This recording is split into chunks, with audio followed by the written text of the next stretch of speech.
Oh, alors là, c'est à Bruxelles qu'il faut aller. Ah, il y a plus de professionnels de la justice là-bas? Écoute, il y a un palais de justice pharaonique, donc forcément il doit y avoir plein de gens qui y travaillent. Mais on pourrait sillonner Bruxelles à pied au hasard en pratiquant la marche aléatoire. Voilà, et on tomberait sur ce palais.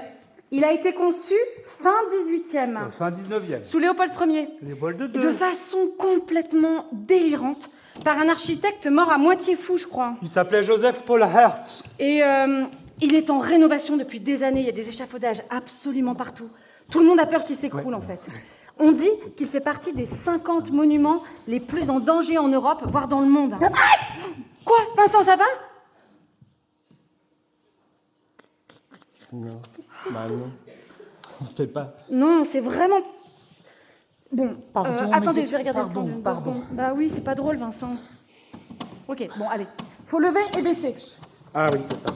On lève. Et donc, sur ce palais, pour y revenir, Baisser. en fait, il paraît qu'il a aussi coûté 2 fois plus cher que ce qui était prévu au départ.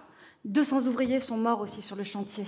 On dit qu'on peut faire entrer la basilique Saint-Pierre à l'intérieur du bâtiment. C'est dire la taille. Ouais, c'est pharaonique. Mais ce qui est très surprenant aussi, c'est l'architecture du bâtiment. Il l'a conçu avec 2 entrées différentes, mais surtout sur 2 niveaux distincts. En fait, en bas du bâtiment, enfin, le bas du bâtiment donne sur le quartier des Marolles. C'est un des quartiers les plus pauvres de Bruxelles, parce qu'on considérait que la population qui allait comparaître dans le palais, c'était eux. Et de l'autre côté, en hauteur, il y a l'avenue Louise. C'est là où habitaient les magistrats, donc l'autorité, ce qui juge. Évidemment, à Bruxelles, ils se sont rendus compte du caractère gênant de cette architecture, et ils ont construit, en 2002, je crois, un ascenseur, comme un lien entre les Marolles et le palais.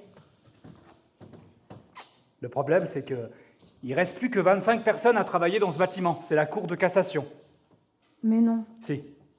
Ah mince. Donc on va pas rencontrer autant de monde que ce que je pensais, en fait, là-bas. Bah mince. Mais on pourrait au moins le visiter. Ah bah même pas. Ah bah non, on serait refoulé à l'entrée.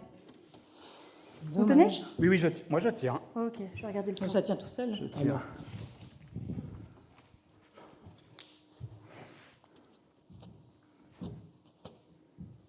C'est quoi une peine? Une peine. Une punition. Une décision prise à un moment donné.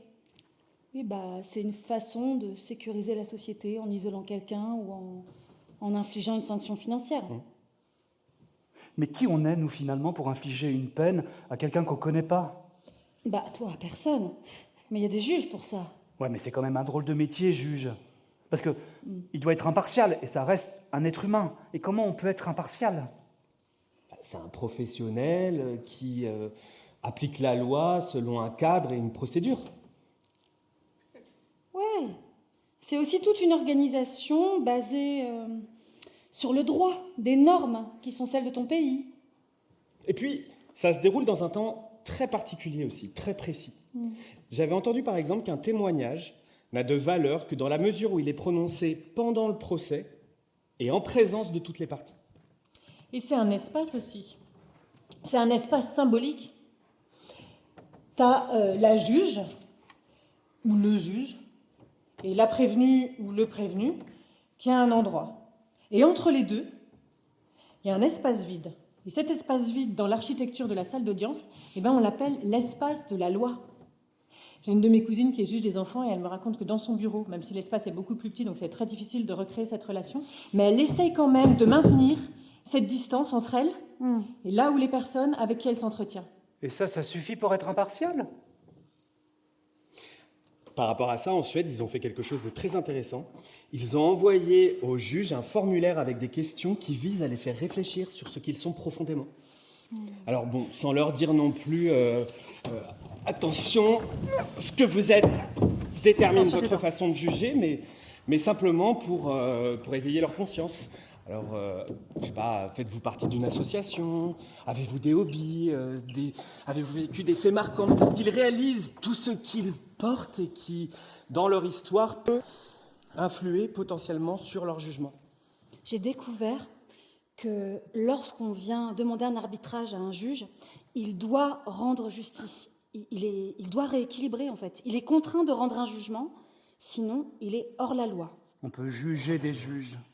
Et ma cousine, elle me raconte aussi que ce qui te force à mettre à distance tes émotions et tes propres critères, eh bien, c'est le travail de motivation. Parce qu'en fait, tu donnes ta décision à l'audience, mais ensuite tu dois écrire un jugement dans lequel tu racontes pourquoi tu as pris cette décision plutôt qu'une autre. Et ça te force à mettre à distance tes ressentis parce que tu dois argumenter en droit et en fait. Et c'est un travail contraignant, la rédaction, ça fait d'ailleurs partie du travail qu'elle aime le moins, mais elle se dit, si je décide de ça, comment je l'argumente? En fait, elle n'est pas toute seule, elle doit en faire part. Ah, d'ailleurs, elle n'est même pas toute seule dans son bureau parce qu'il y a toujours un ou une greffière qui est là pour prendre des notes de tout ce qui se dit. Donc, C'est très administratif. non, pas seulement. C'est aussi favoriser la circulation de la parole et montrer aux gens et aux jeunes qu'on ne meurt pas quand on parle et qu'il vaut mieux parler qu'agir en étendant la violence. En fait, c'est ça le moment de l'audience. C'est le contradictoire. Chacun s'exprime et c'est remettre des mots à un endroit où ils ont peut-être manqué. Tu vois ?